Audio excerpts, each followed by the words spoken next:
Assalamualaikum warahmatullahi wabarakatuh. Dalam pertemuan kali ini, saya akan melanjutkan tentang metabolisme yang ketiga, yaitu adalah anabolisme.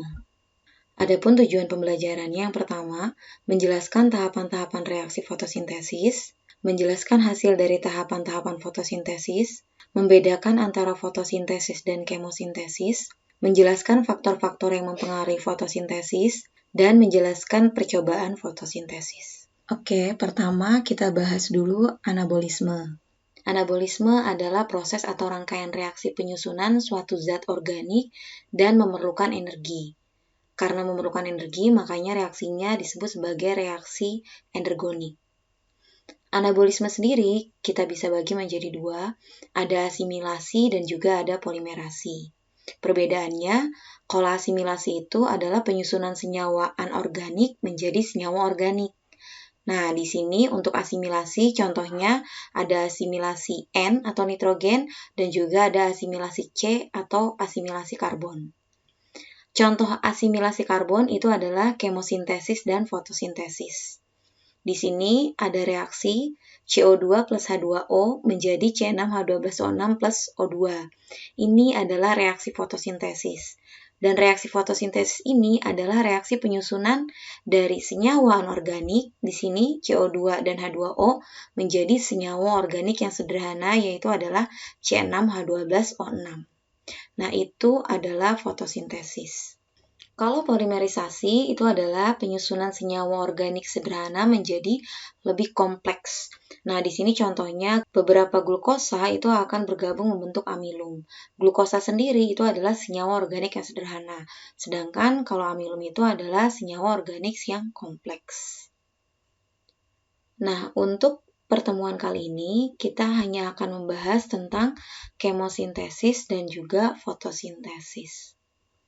Selanjutnya yaitu adalah perbedaan antara fotosintesis dan juga kemosintesis. Perbedaan pertama kita lihat dari sumber energi. Kalau fotosintesis itu sumber energinya adalah cahaya, sedangkan kemosintesis itu adalah zat kimia. Kedua, perbedaannya yaitu adalah pelaku. Kalau fotosintesis pelakunya adalah organisme yang berklorofil, sedangkan kemosintesis organismenya tidak berklorofil. Contohnya seperti bakteri nitrit, ada Nitrosomonas dan juga Nitrosococcus, dan juga ada bakteri nitrat yaitu adalah Nitrobacter dan beberapa bakteri lainnya. Di sini sudah ada reaksi kimia kemosintesis. Ini reaksi kimia terjadinya proses nitrifikasi. Nah, dalam proses nitrifikasi itu, ada senyawa amoniak mengalami oksidasi akan berubah menjadi nitrit. Nah, proses ini dibantu oleh bakteri Nitrosomonas dan juga Nitrosococcus. Kemudian, senyawa nitrit akan dioksidasi kembali membentuk yang namanya nitrat dan dibantu oleh bakteri yang namanya Nitrobacter. Nah, proses ini semua nanti akan menghasilkan energi, dan energi ini akan digunakan untuk menyusun senyawa, seperti senyawa karbohidrat. Kemudian, perbedaan yang ketiga yaitu bahan dasar. Kalau fotosintesis, bahan dasarnya bisa karbon dioksida dan juga air, dan kemosintesis, bahan dasarnya bisa karbon dioksida, bisa air, bisa nitrogen, bisa sulfur, bisa juga fosfor.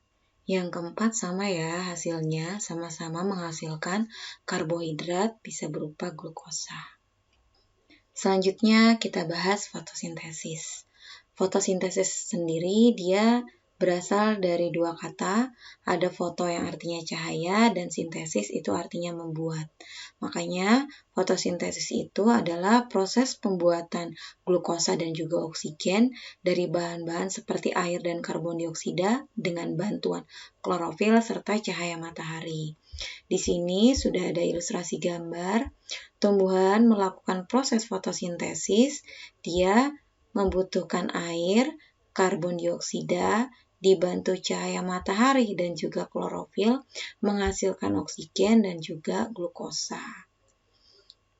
Fotosintesis sendiri tadi sudah dilihat, reaksinya dia membutuhkan karbon dioksida. Karbon dioksida ini bisa diperoleh dari udara. Yang kedua itu adalah H2O yaitu air, diperoleh dari dalam tanah. Yang ketiga, cahaya matahari itu berperan sebagai sumber energi. Dan keempat adalah klorofil yang berfungsi bisa sebagai donor elektron, mentransfer energi matahari, menyerap cahaya merah, biru, serta memantulkan cahaya kuning dan juga hijau. Jadi, cahaya matahari itu kan memiliki 7 spektrum warna, dan tidak semuanya itu digunakan dalam fotosintesis. Nah, di antara ketujuh spektrum warna cahaya matahari tersebut, yang bagus untuk fotosintesis itu biru dan juga merah. Sedangkan hijau dan kuning tidak baik, makanya dipantulkan. Nah, itulah yang menyebabkan kenapa kita sering melihat daun itu berwarna hijau, karena memang cahaya hijaulah yang dipantulkan oleh daun tersebut. Nah, kemudian klorofil juga merupakan bagian dari penyusun fotosistem. Fotosistem sendiri itu apa?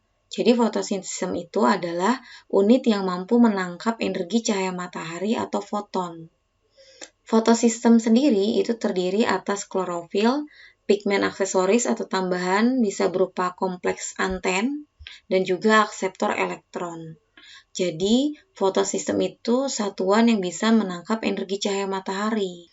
Nah, di sini sebenarnya fotosintesis itu adalah proses transfer energi dari cahaya matahari kemudian berubah menjadi yang namanya energi kimia yang terdapat di dalam bahan makanan. Dan dalam bahan makanan tersebutlah kita akan memecahnya menjadi energi yang digunakan untuk bisa beraktivitas dalam kehidupan sehari-hari melalui proses yang namanya respirasi. Jadi secara tidak langsung bisa dibilang proses fotosintesis itu adalah proses perubahan energi, yaitu merubah energi cahaya matahari menjadi energi kimia yang berada dalam bahan makanan. Nah, yang merubah itu semua adalah fotosistem. Nah, fotosistem sendiri nanti ada dua macam. Ada fotosistem 1 yang dia bisa menangkap panjang gelombang 700 nanometer dan fotosistem 2 itu yang bisa menangkap panjang gelombang 680 nanometer. Klorofil merupakan faktor penting dalam proses fotosintesis. Artinya, kalau tidak ada klorofil berarti makhluk hidup tidak bisa melakukan fotosintesis. Klorofil sendiri itu bisa kita temukan tidak hanya pada makhluk hidup eukariotik, bisa juga ditemukan pada makhluk hidup prokariotik. Contohnya seperti cyanobacteria. Klorofil pada cyanobacteria itu ditemukan tidak dalam suatu organel, tetapi tersebar langsung dalam sitoplasma. Sedangkan pada eukariotik, yaitu alga hijau, alga merah, alga keemasan, coklat, dan juga tumbuhan tingkat tinggi, klorofil tersebut berada dalam suatu organel. Nah, organelnya namanya adalah kloroplas. Nih, kloroplas. Organel kloroplas ini, dia terdapat dalam suatu jaringan. Nah, jaringannya adalah jaringan parenkim daun, yaitu ada palisade dan juga spons. Selain dalam jaringan parenkim daun, kloroplas juga ditemukan pada jaringan klorenkim yang terdapat bukan di daun, contohnya seperti pada bagian batang. Makanya organ pada tumbuhan yang bisa melakukan fotosintesis itu bisa pada bagian daun dan juga bisa pada bagian batang. Karena di daun ada parenkim daun, yaitu mesofil, palisade, spons. Sedangkan di batang ada klorenkim. Nah, kenapa bisa melakukan fotosintesis? Karena pada bagian tersebut terdapat organel yaitu kloroplas. Dan kloroplas tersebut di dalamnya terdapat klorofil. Nah, klorofil itu tersebar di permukaan tilakoid. Kita lihat struktur dari kloroplas. Jadi kloroplas itu dia memiliki tumpukan-tumpukan seperti tumpukan uang. Satu koin atau satu uang ini namanya adalah tilakoid. Nah, kalau tilakoidnya bertumpuk itu membentuk yang namanya granum. Nah, granum yang banyak akan membentuk yang namanya grana. Klorofil sendiri dia menempel pada membran tilakoid tersebut. Nah, kemudian ada bagian yang kosong, itu sebenarnya bukan kosong, tapi dia berisi cairan. Cairan tersebut namanya adalah matriks. Nah, matriks itu dikenal dengan nama stroma. Selanjutnya kita bahas reaksi, tahapan, dan juga tempat fotosintesis. Nah, reaksi fotosintesis sebenarnya itu nanti ada 2 tahap.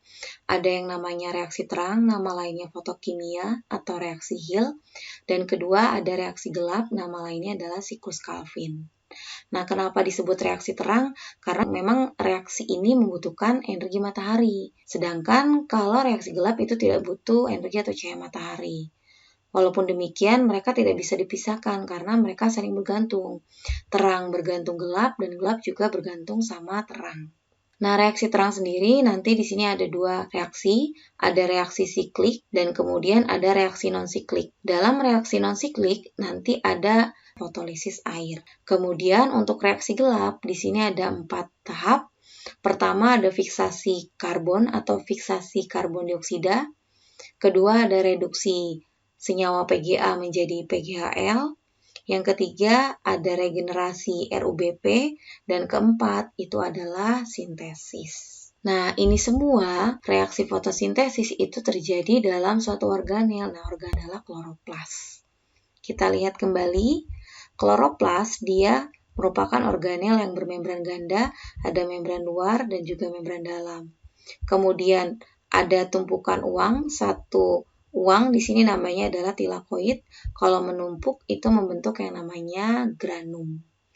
Nanti granum bergabung membentuk yang namanya grana. Dan ternyata reaksi terang itu terjadinya di bagian tilakoid ini.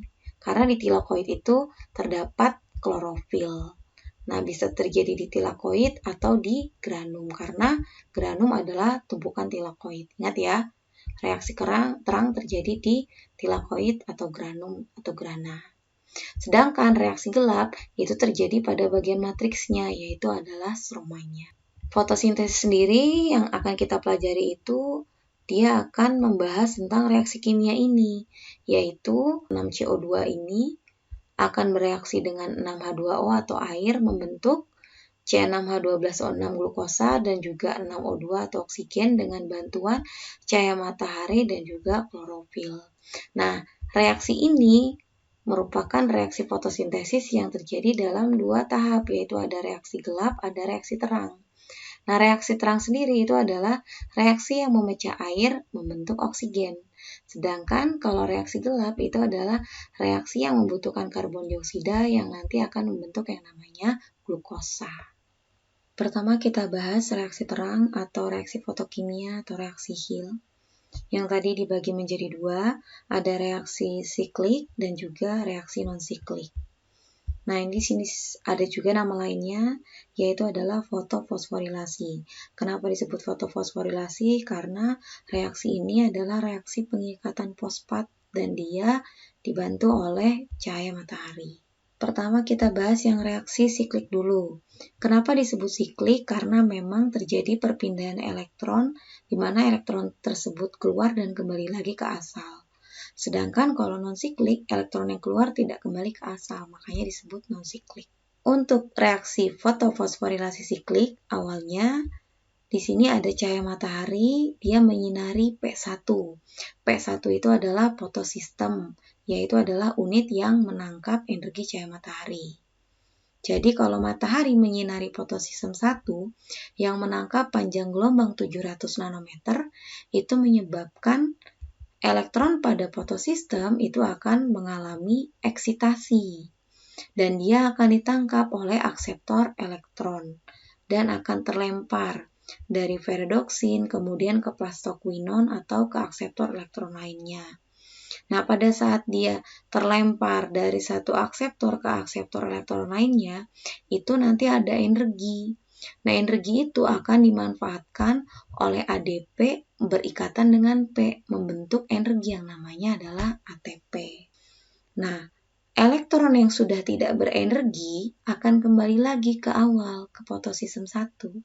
Nah, makanya disebut sebagai reaksi siklik. Sedangkan reaksi non-siklik dia melibatkan 2 fotosistem. Ada fotosistem 1, ada fotosistem 2. Prosesnya seperti ini, energi matahari itu akan menyinari fotosistem 2 yang menangkap panjang gelombang 680 nanometer. Fotosistem akan mengalami eksitasi atau elektronnya akan terlempar keluar dan akan ditangkap oleh akseptor elektron lainnya. Nah, pada saat terlempar dari satu akseptor elektron ke akseptor elektron lainnya, ada energi yang keluar dan akan dimanfaatkan oleh ADP untuk berikatan dengan P, menghasilkan energi yaitu adalah ATP. Elektron yang tidak berenergi tadi, dia tidak dikembalikan ke fotosistem 2, tetapi malah diberikan kepada fotosistem 1 yang menangkap panjang gelombang 700 nanometer. Karena memang fotosistem 1 tidak kekurangan elektron, makanya elektronnya dikeluarkan kembali dan ditangkap oleh akseptor elektron berikutnya. Nah, di sini terjadi ketidakseimbangan terutama pada fotosistem 2. Karena apa? Karena dia kehilangan elektron. Sedangkan kalau fotosistem 1 kelebihan dan dikeluarkan kembali. Nah, bagaimana cara untuk menstabilkan fotosistem 2 yang sudah kehilangan elektron? Terjadilah yang namanya peristiwa fotolisis air, yaitu adalah proses pemecahan H2O atau air yang dibantu oleh cahaya matahari. H2O yang mengalami fotolisis, dia nanti akan pecah, membentuk elektron, setengah oksigen, dan juga 2 ion hidrogen. Nah, elektron yang pecah tadi akan diberikan kepada fotosistem 2 untuk menstabilkan fotosistem 2 karena dia sudah kehilangan elektron sebelumnya. Sekarang fotosistem 2 sudah stabil. Nah, kemudian hasil dari pemecahan fotolisis air itu ada setengah O2. Setengah O2 itu nanti akan berikatan dengan setengah O2 lainnya membentuk oksigen. Nah, oksigen itu nanti akan dikeluarkan melalui stomata. Selanjutnya, 2 ion hidrogen, dia nanti akan berikatan dengan NADP+, di mana nanti mereka berikatan akan membentuk yang namanya NADPH. Nah, ini juga energi yang akan digunakan dalam reaksi gelap. Nah, karena bermuatan supaya stabil, elektron tadi yang dikeluarkan dari fotosistem 1 itu akan diterima oleh NADPH sehingga dia menjadi netral. Nah, itu yang namanya adalah reaksi non-siklik, di mana elektronnya tidak kembali ke tempat semula. Nah, kalau kita simpulkan, dari reaksi siklik itu menghasilkan hanya ATP. Sedangkan dari reaksi non-siklik, dia menghasilkan ada ATP, ada oksigen, dan juga ada NADPH. Nah, di antara kedua reaksi ini yang paling utama adalah reaksi non-siklik karena memang hasilnya paling lengkap. Nah, itu adalah reaksi terang. Setelah reaksi terang dilanjutkan oleh reaksi kedua, yaitu adalah reaksi gelap atau nama lainnya adalah siklus Calvin. Nah, di sini kita lihat reaksinya. Pertama, ada yang namanya RUBP. RUBP itu adalah ribolusa bifosfat yang terdapat dalam matriks stroma. Nah, protein RUBP itu nanti akan mengikat bahan fotosintesis lainnya, yaitu adalah CO2. Proses pengikatan CO2 oleh RUBP menghasilkan yang namanya 12 PGA. Nah, proses pengikatan ini namanya adalah fiksasi CO2 atau fiksasi karbon. Hasil 12 PGA ini atau 12 asam fosfogliserat nanti dia akan dirubah menjadi 12 PGAL atau 12 fosfogliseraldehida. Nah, proses ini namanya adalah reduksi. Nah, reduksi ini memerlukan energinya dari reaksi terang tadi, yaitu ada ATP yang dirubah kembali menjadi ADP, dan juga ada NADPH dirubah lagi menjadi NADP+. Jadi reduksi itu memerlukan energi dari reaksi terang. Selanjutnya, 12 PGAL nanti dia akan bercabang 2. 10 PGAL ke atas mengalami reaksi selanjutnya membentuk RUBP, namanya adalah regenerasi, yaitu adalah proses pembentukan kembali RUBP dari PGAL. Nah, regenerasi ini membutuhkan energi sama dari reaksi terang. Kemudian RUBP itu akan mengikat kembali CO2. Nah, itu adalah siklus Calvin. Kemudian kapan dihasilkan yang namanya glukosa? Nanti 2 PGAL tadi sisanya akan membentuk glukosa dalam proses sintesis. Jadi, siklus Calvin atau reaksi gelap tahapannya ada 4. Pertama, fiksasi CO2. Yang kedua adalah reduksi PGA menjadi PGAL atau ALPG juga bisa, yang dia membutuhkan energi ATP dan juga NADPH dari reaksi terang. Kemudian tahapan ketiga itu adalah regenerasi, yaitu pembentukan kembali RUBP dan memerlukan energi juga dari reaksi terang. Dan terakhir, yaitu adalah sintesis, pembentukan glukosa dari yang namanya 2-PGAL. Kita bisa simpulkan reaksi gelap itu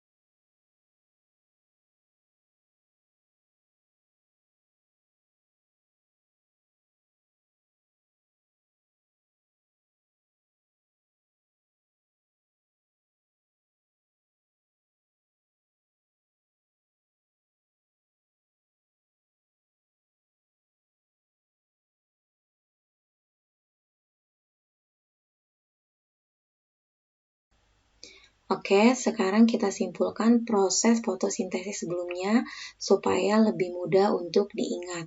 Di sini sudah ada gambaran proses fotosintesis. Lingkaran yang ini menggambarkan ini adalah kloroplas, yaitu organel tempat terjadinya fotosintesis. Ada tumpukan yang berwarna hijau, ini adalah grana. Kemudian cairan ini namanya adalah stroma. Inti reaksi proses fotosintesis itu adalah reaksi H2O air, kemudian ditambah CO2, dibantu energi matahari dan klorofil, menghasilkan yang namanya oksigen dan juga glukosa.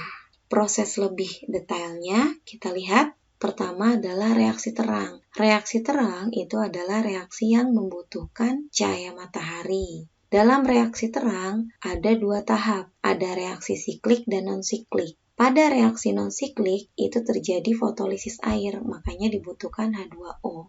Hasil dari reaksi terang itu adalah ATP dan juga NADPH. Selain itu ada oksigen yang nanti langsung keluar melalui stomata. Tahapan selanjutnya yaitu adalah reaksi gelap. Reaksi gelap atau siklus Calvin yang terjadi di dalam stroma itu membutuhkan energi dari reaksi terang, yaitu ATP dan juga NADPH. Siklus Calvin itu tadi ada 4 tahap. Pertama ada fiksasi karbon dioksida atau fiksasi karbon. Makanya masuk bahan fotosintesis selanjutnya adalah CO2. Kemudian dari fiksasi karbon dioksida lanjut ke reduksi PGA menjadi PGAL. Kemudian yang ketiga yaitu adalah regenerasi RUBP. Dan keempat, penyusunan PGAL menjadi glukosa. Nah, glukosa inilah yang digunakan untuk sumber makanan makhluk hidup yang ada di bumi ini. Jadi, reaksi gelap dan reaksi terang itu mereka saling ketergantungan. Bisa dilihat di tabel pembedanya, kalau terang tempat terjadinya di tilakoid atau grana, gelap di stroma. Terang butuh cahaya, kalau gelap tidak butuh cahaya. Reaksi terang membutuhkan 2 fotosistem. Ada fotosistem 1 yang menangkap panjang gelombang 700 nanometer dan fotosistem 2 yang menangkap panjang gelombang 680 nanometer. Sedangkan reaksi gelap tidak. Proses reaksi gelap ada eksitasi elektron dan juga fotolisis air dalam proses fotofosforilasi siklik dan fotofosforilasi non-siklik. Sedangkan reaksi gelap ada fiksasi CO2, reduksi PGA menjadi PGAL, regenerasi RUBP, dan juga ada sintesis glukosa. Bahannya, reaksi terang butuh klorofil, cahaya, dan juga air, sedangkan reaksi gelap butuh ATP, NADPH, dan juga CO2. Produk atau hasil reaksi terang ada 3, ada ATP, ada oksigen, dan juga NADPH, sedangkan reaksi gelap hasilnya adalah glukosa atau C6H12O6. Selanjutnya ada perbedaan tanaman C3, C4, dan juga CAM. Perbedaan paling mendasar kita lihat. Di sini, kenapa disebut tanaman C3? Karena memang berdasarkan produk awalnya. Kalau tanaman C3, produk awalnya itu adalah 3-PGA yang tadi di siklus Calvin di reaksi gelap atau fosfogliserat. Sedangkan kalau tanaman C4 atau CAM itu kepanjangan dari keratulasean acid metabolism. Senyawanya berkarbon 4. Di sini yang berkarbon 4 itu ada oksaloasetat, bisa juga asam malat. Begitu juga dengan tanaman CAM, dia berkarbon 4. Kemudian, perbedaan selanjutnya dilihat dari enzim. Kalau tanaman C3 tadi, enzim yang terlibat adalah enzim Rubisco atau RUBP karboksilase. Sedangkan kalau tanaman C4 dan CAM itu sama, dia enzimnya adalah PEP karboksilase. Kepanjangan PEP itu adalah fosfoenol piruvat. Selanjutnya, dalam tanaman C3 itu terjadi proses fotorespirasi. Nah, proses fotorespirasi itu tidak menguntungkan karena dia bisa mengurangi hasil fotosintesis. Sedangkan kalau tanaman C4 sama CAM, mereka memang sudah teradaptasi dengan lingkungan yang kering. Makanya proses fotorespirasi itu tidak terjadi atau bisa dibilang rendah, sehingga nanti hasil fotosintesisnya menjadi lebih maksimal. Kemudian, tanaman C3 itu proses pengikatan karbon dioksida itu terjadi pada saat siang hari. Jadi stomatanya membuka di siang hari. Kerugiannya kalau membuka di siang hari, otomatis dia juga bisa kehilangan air melalui stomata. Nah, kalau tanaman C4 sama ya, dia membuka stomatanya pada saat siang hari. Berbeda dengan tanaman CAM, dia tidak bisa membuka stomata pada saat siang hari, dia membukanya di malam hari karena memang tanaman CAM itu tanaman di daerah yang benar-benar kering, seperti kayak kaktus. Kalau dia membuka pada saat siang hari, dia banyak akan kehilangan air. Makanya tanaman ini akan membuka stomatanya pada saat malam hari. Nah, tempat fotosintesisnya kalau C3 di mesofil daun, sama seperti CAM, mesofil daun saja, ada palisade dan spon. Sedangkan kalau tanaman C4 memiliki struktur khusus, struktur krans. Jadi tempat fotosintesisnya ada dua, ada mesofil daun, yaitu palisade dan spon, dan juga ada sel seludang pembuluh. Apa itu sel seludang pembuluh? Itu adalah sel-sel yang menyelubungi pembuluh xilem dan juga floem. Makanya nanti kalau tanaman C3 itu terjadinya proses fotosintesis di satu tempat, tempatnya mesofil, waktunya siang hari. Sedangkan kalau tanaman C4, fotosintesisnya terjadi di siang hari. Ada di dua tempat, yaitu ada mesofil dan juga sel seludang pembuluh. Sedangkan tanaman CAM itu dia terjadi di dua waktu, yaitu di waktu malam pengikatan C2 dan reaksi terangnya itu pada saat siang hari, dan tempatnya yaitu di mesofil daun. Contohnya tanaman C3 ada padi sama ubi, C4 ada tebu dan jagung, dan CAM tanaman sukulen atau tanaman yang di daerah kering, kayak kaktus, nanas, lidah buaya. Selanjutnya percobaan fotosintesis. Jadi percobaan fotosintesis itu memang pengen membuktikan kalau fotosintesis itu reaksinya 6CO2 ditambah H2O dengan bantuan cahaya matahari dan klorofil menghasilkan C6H12O6 plus O2. Nah, itu dibuktikan melalui percobaan fotosintesis. Percobaan pertama ada yang namanya percobaan Ingenhousz yang dilakukan oleh Ingenhousz. Percobaan ini memiliki bentuk perangkat seperti ini. Dia membutuhkan ada beker gelas, ada corong kaca, ada tabung reaksi, ada kawat, dan membutuhkan tanaman. Di sini tanamannya adalah hidrilla. Caranya, di sini ada tanaman hidrilla dimasukkan ke dalam corong kaca. Kemudian dibentuk perangkat seperti ini. Dan ini semua direndam, masukkan ke dalam air dan diangkat. Jadi nanti semuanya akan tertutup sama air. Kemudian perangkat ini akan diletakkan atau diberikan perlakuan yang berbeda-beda. Ada yang ditaruh di tempat yang teduh, ada yang ditaruh di tempat sinar matahari langsung, ada yang dia ditambahkan dengan NaHCO3, ada yang ditambahkan dengan es, untuk mengetahui bagaimana pengaruh-pengaruh faktor-faktor yang dibutuhkan dalam proses fotosintesis. Dan ternyata setelah didiamkan selama beberapa saat, perangkat-perangkat yang berbeda tersebut akan menghasilkan hasil yang berbeda. Nah, untuk Ingenhousz sendiri, dia lebih mengutamakan untuk melihat hasil dari fotosintesis berupa oksigen. Nah, dari perangkat-perangkat itu, Kalau perangkat yang diletakkan di cahaya matahari langsung itu akan menghasilkan gelembung-gelembung, dan gelembung-gelembung itu adalah oksigen.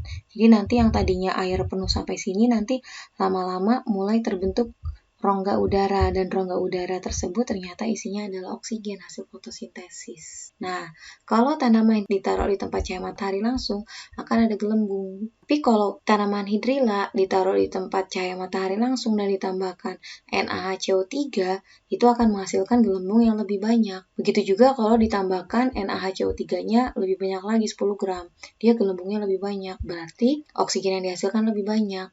Kenapa bisa demikian? Karena ternyata NaHCO3 itu akan pecah membentuk yang namanya NaOH dan juga karbon dioksida, di mana karbon dioksida tersebut dibutuhkan dalam proses fotosintesis, sehingga nanti hasil oksigennya pun banyak. Sedangkan kalau perangkat yang kena cahaya matahari langsung ditambah es batu menghasilkan gelembung sedikit, berarti proses fotosintesisnya terhambat. Kenapa bisa demikian? Kembali lagi, dalam proses fotosintesis membutuhkan enzim, dan enzim itu dipengaruhi oleh suhu. Kalau dingin, enzim menjadi inaktif, otomatis proses fotosintesis, anabolisme ataupun metabolisme itu mengalami gangguan. Nah, sedangkan kalau matahari langsung ditambah air hangat menghasilkan gelembung dalam jumlah yang cukup banyak, walaupun tidak sebanyak yang ditambahkan sama NaHCO3. Sedangkan kalau di tempat yang teduh, dia ada gelembung sedikit karena memang proses fotosintesis itu membutuhkan cahaya matahari sebagai sumber energi. Dari hasil percobaan ini, Ingenius itu ingin membuktikan kalau fotosintesis itu menghasilkan oksigen. Kemudian selanjutnya yaitu adalah percobaan Sachs. Pertama yang dilakukan, tanaman itu daunnya ditutup sebagian menggunakan aluminium foil. Nanti dia ditutupnya pada saat pagi hari, kemudian sore hari itu dipetik. Nah, tanaman yang dipetik itu nanti akan kita beri perlakuan. Perlakuan pertama, tanaman itu direbus di dalam air yang mendidih. Tujuannya untuk apa? Untuk mematikan sel-sel daun. Kemudian, tanaman yang sudah layu itu kemudian diangkat dan diberikan perlakuan selanjutnya, yaitu dia direbus di dalam alkohol atau etanol. Nah, tujuannya untuk apa? Untuk melarutkan klorofil. Jadi nanti tanamannya itu daunnya sudah tidak lagi berwarna hijau terang. Lama-lama akan mulai memudar klorofilnya ya. Kemudian, daun yang sudah memudar klorofilnya itu diangkat, diletakkan di petri dish. Diberikan perlakuan selanjutnya yaitu dilakukan uji amilum menggunakan iodin. Ingat ya, nama lain iodin itu lugol. Daun yang ditetesi lugol itu nanti dia akan mengalami perubahan. Kalau memang dia mengandung amilum, dia akan berubah menjadi biru kehitaman. Sedangkan yang tidak mengandung amilum akan berwarna coklat. Dan hasilnya ternyata daun yang ditutup oleh aluminium foil tidak berwarna biru tua atau biru kehitaman. Berarti di sini tidak ada amilum, tidak ada proses fotosintesis karena di bagian ini ditutup aluminium foil, cahaya matahari tidak ada, berarti tidak ada fotosintesis. Sedangkan bagian yang tidak ditutupi, dia berwarna biru kehitaman atau biru tua, berarti dia terjadi proses fotosintesis dan menghasilkan amilum. Makanya kesimpulan dari percobaan Sachs, fotosintesis itu menghasilkan amilum.